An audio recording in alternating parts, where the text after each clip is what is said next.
Ветеринар Андрей Александрович, хотя опыт работы имел небольшой, уже не раз видел такую реакцию людей, которым приходилось усыплять своих питомцев. Врач понимал, что для человека домашнее животное становится другом, поэтому слезы у своих посетителей считал абсолютно естественной реакцией. Тем не менее, этот случай казался ему особенным. Врач вспомнил, как 3 дня назад мужчина с собакой пришли к нему впервые. Мужчина был пожилым и немногословным.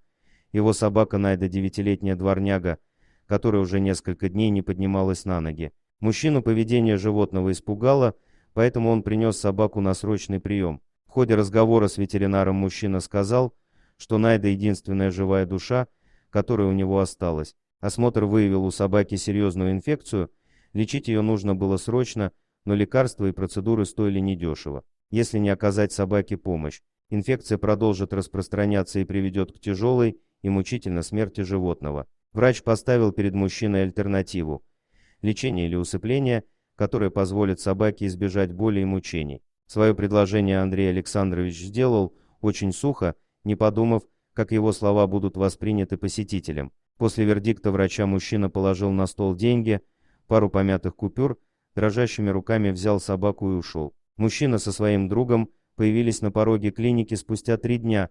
«Извините, я смог собрать деньги только на усыпление, чтобы она не мучилась», — сказал человек, не поднимая глаз от пола. Уже в кабинете мужчина попросил дать ему несколько минут, чтобы он мог проститься со своей подругой. Глядя на то, с какой болью эта пара прощается друг с другом, Андрей Александрович очень остро чувствовал несправедливость, царящую в мире. Иногда люди с деньгами вовсе не ценят жизнь, ни других людей, ни животных. Этот старик со своей дворнягой проявляли столь трепетные чувства, которые не купишь за деньги, но именно из-за отсутствия денег они и были вынуждены прощаться. Врач не смог сдержать охвативших его чувств, он подошел к мужчине и, положив руку ему на плечо, пообещал: «Я вылечу Найду, не надо денег, я помогу за свой счет. Найда еще не старая, у нее есть в запасе еще пару лет, чтобы провести их с вами». Пожилой мужчина лишь сильнее затрясся от беззвучных рыданий. Всего через 7 дней Найда уже могла самостоятельно ходить и даже бегать.